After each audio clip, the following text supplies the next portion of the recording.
Correct 25 ರೂಪಾಯಿ ಮೊನ್ನೆ ಹಾಕಿದ್ದೆ ಕಾಣ ಸುಳ್ಳಲ್ಲ. ಚಿಲ್ಲರೆ ಇರ್ಲಿಲ್ಲ ಅವಣ್ಣ ತೂಕ ಮಾಡ್ಕೊಂಡು ಚಿಲ್ಲರೆ ಇಲ್ತಿದ್ ವಾಪಸ್ ಕೊಟ್ಟದ ಪಾಪ.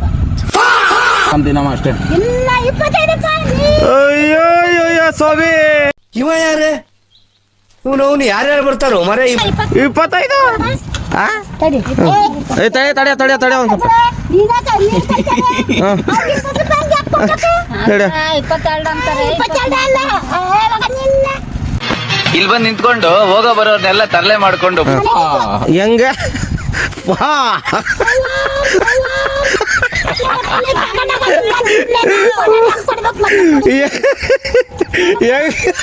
ಮಾಡ್ತದ ನಿನ್ನ ಪಾ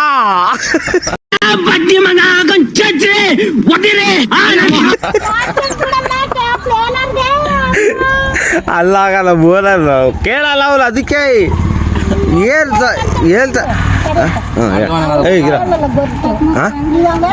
ರೂಪಾಯಿ 25 ರೂಪಾಯಿ ನಾ ಕೊಟ್ಟಿದ್ವಿ ಬಂದು ತಗೊಳಕ್ತಾರೆ ಪಾಪ. ಇದು ಸ್ವಲ್ಪ ಈ ಮುರ್ಕೊಂಡು ಕೈ ಹೇಳ್ತೀನಿ ನಾನು. ನೀವು ಹೇಳ್ಬೇಕಾ ನಿಮ್ಗೆ 5 ರೂಪಾಯಿ ತಗೊಂಡು ನಾನೇನು ಉದ್ದಾರಾಗಲ್ಲ ಕೊಡ್ತೀವಿ. ಮೊನ್ನೆ ಕೊಟ್ಟಿದ್ವಿ. ಇಲ್ಲ ಇದರನ್ನ ಬಂದು ಹಾಕೊಂಡು ಆಗ ಈಗ 16 ರೂಪಾಯಿ ಕೊಡ್ತೀಯನಾಗ ತಗೊಂಡೋಗಪ್ಪ.